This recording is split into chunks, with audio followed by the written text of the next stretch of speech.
Hola Mina! Setelah rilisnya chapter terbaru Black Clover, para penggemar dibuat kesal dan jengkel dengan apa yang Tabata lakukan pada salah satu karakternya, yaitu Yuno Greenberry-ol. Yuno diberikan power up yang gila dan bertubi-tubi, tanpa harus berusaha keras untuk menggapainya. Kenapa hal itu bisa terjadi? Padahal Yuno hanyalah deuteragonis, atau tokoh utama sekunder dalam cerita Black Clover ini. Oke, tanpa lama-lama kita langsung masuk saja ke pembahasannya. Let's go!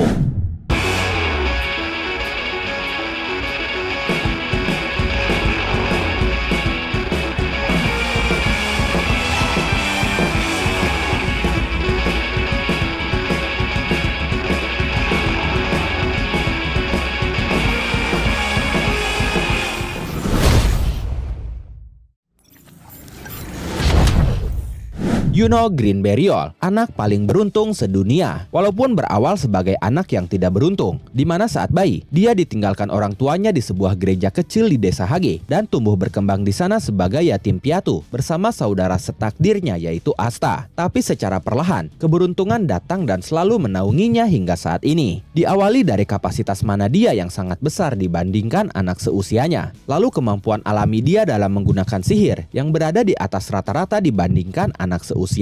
Keberuntungan dia datang bertubi-tubi sejak dia berusia 15 tahun, terutama setelah dia menerima Grimoire. Grimoire yang dia terima pun bukan sembarang Grimoire biasa, tapi dia dipilih oleh Grimoire spesial dan langka, yaitu Grimoire Clover berdaun 4, yang memiliki arti keberuntungan. Nah, sejak mendapatkan Grimoire itu, hidup Yuno semakin beruntung. Bahkan semua kapten skuad kesatria sihir ingin merekrutnya, walaupun pada akhirnya dia memilih skuad kesatria sihir yang katanya terbaik saat itu, yaitu Golden Dawn. Setelah itu, dia dipilih oleh Silph roh sihir angin, yang mana itu adalah salah satu dari 4 roh sihir yang ada di dunia sihir. Kemudian terungkap bahwa anak kandung dari pemimpin elf, yaitu Lich, bereinkarnasi di dalam tubuh Yuno. Dan ibu dari anaknya Lich itu adalah adik kandung dari kesatria sihir pertama, yaitu Lumiere Sylphamilion, yang merupakan keluarga kerajaan di kerajaan Clover. Reinkarnasi Yuno itu adalah keponakan dari kaisar sihir pertama. Setelah itu terungkap bahwa Yuno sendiri pun bukanlah rakyat jelata, tapi dia adalah seorang pangeran dari kerajaan Spade, yang merupakan pewaris sah tahta selanjutnya kerajaan Spade. Tidak cukup sampai di situ, dia pun mendapatkan Grimoire keduanya dari kerajaan Spade, yang merupakan Grimoire miliknya sendiri dengan sihir spesial, yaitu sihir bintang yang merupakan sihir keluarga kerajaan di kerajaan Spade. Setelah itu, dia dipilih menjadi wakil kapten skuad Golden Dawn termuda. Lalu tidak lama dari itu, dia dipilih langsung oleh William untuk menjadi kapten Golden Dawn selanjutnya. Dari segi kekuatan dan mantra sihir pun, Yuno jauh lebih unggul daripada Asta, yang hanya memiliki beberapa teknik saja. Yuno bisa menggunakan Spirit Dive, memiliki 4 senjata roh sihir angin, bisa menggunakan Sense Spirit Mode, yang dikatakan sebagai satu-satunya kekuatan yang bisa mengalahkan iblis. Dia pun memiliki sihir skala besar yang bisa menyelimuti seluruh kerajaan Clover. Dia memiliki mana zone terkuat seantero jagat raya. Mana zone-nya ini bisa memperkuat semua rekannya yang ada di dalam zona, dan melemahkan musuh yang ada di dalam zona. Mana zone-nya pun menjadi counter dari sihir waktu, yang merupakan salah satu sihir spesial di dunia, karena hanya ada satu penggunanya di dunia. Dia bisa berteleportasi, memiliki mantra sihir pelindung, baik dari sihir bintangnya maupun sihir anginnya. Sekarang, di saat Asta terpuruk dan nyaris mati lagi dan lagi, Yuno justru mendapatkan power up lagi. Dan gilanya, dia mengambil kekuatan Asta, yaitu anti sihir beserta pedang Demon Dweller-nya. Ini benar-benar gila, seakan-akan Yuno tidak puas dengan kekuatan yang dia miliki, karena dia mengambil kekuatan rivalnya. Tapi itu hanya ungkapan dari para penggemar semata. Yuno sebenarnya tidak ingin mengambil kekuatan Asta untuk mengungguli Asta. Justru Asta sendirilah yang memberikan kekuatannya, bukan untuk mengalahkan Lucius, tapi untuk memberikan Asta waktu, atau mengulur waktu hingga Asta bangkit lagi, entah bagaimana caranya. Dan Yuno yang mendapatkan anti sihir ini sebenarnya sudah sejak lama diprediksi semua orang. Jadi kalian jangan terlalu murka kepada Yuno atau Tabata, karena Tabata sudah melakukan tugasnya dengan benar. Mungkin kalian saja yang tidak menyadari apa makna cerita dari Tabata yang dia pegang dari awal hingga saat ini secara konsisten. Black Clover ini sejak awal memang mengusung konsep rivalitas dualisme antara si beruntung dan si malang. Yuno menjadi si beruntung dan Asta menjadi si malang. Contoh sederhananya, Yuno diberkati dengan kapasitas mana yang besar, sementara Asta kapasitas mananya nihil. Konsep ini terus berlanjut hingga saat ini. Yuno selalu beruntung dengan kekuatannya, tapi Asta selalu harus mati-matian untuk mendapatkan kekuatannya. Selain keberuntungan, Yuno ini bisa dikatakan the chosen one atau orang yang dipilih oleh takdir dengan diberi berbagai macam anugerah. Sementara Asta bisa dikatakan the unchosen one, bukan hanya tidak terpilih, tapi Asta ditolak oleh takdir itu sendiri.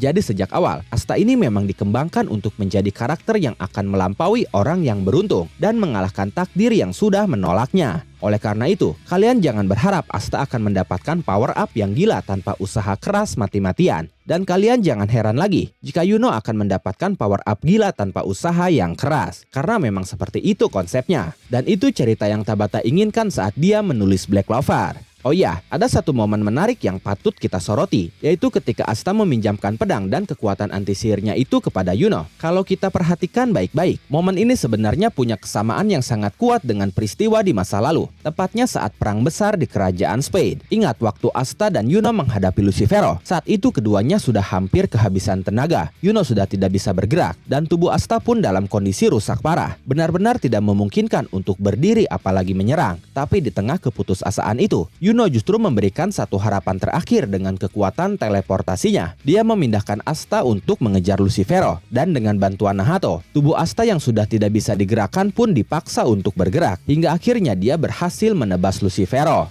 Nah, sekarang kondisinya seakan berbalik. Asta yang dalam keadaan sekarat justru mempercayakan kekuatan terakhirnya kepada Yuno, seolah-olah berkata, "Sekarang giliranmu." Ini bukan sekedar kerjasama biasa, tapi bentuk tertinggi dari kepercayaan antara dua rival yang sudah melewati berbagai macam jurang kematian bersama-sama. Dan menariknya lagi, momen ini sama-sama terjadi di saat dunia sedang berada di ambang kehancuran. Saat seluruh harapan seakan-akan sirna, hubungan saling melengkapi antara Asta dan Yuno justru menjadi kunci yang menentukan arah pertempuran. Momen ini menunjukkan bahwa rivalitas mereka bukan tentang siapa yang lebih hebat, tapi tentang bagaimana mereka bisa saling mendukung di titik paling kritis sekalipun. Apa yang mereka lakukan bukan hanya tentang kekuatan, tapi tentang tekad untuk tidak menyerah dan keyakinan bahwa satu sama lain bisa diandalkan, bahkan saat maut sudah di depan mata mereka. Inilah yang menjadikan kisah rivalitas Asta dan Yuno bukan sekedar pertarungan antara dua protagonis, tapi simbol dari harapan, pengorbanan, dan kepercayaan sejati.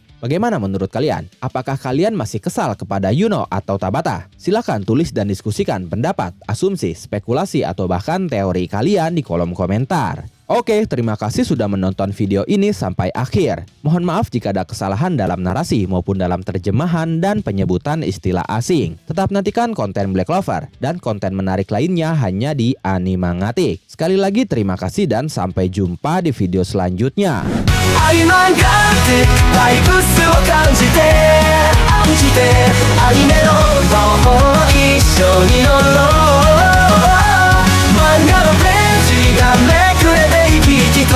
Kami に参加して私たちと共に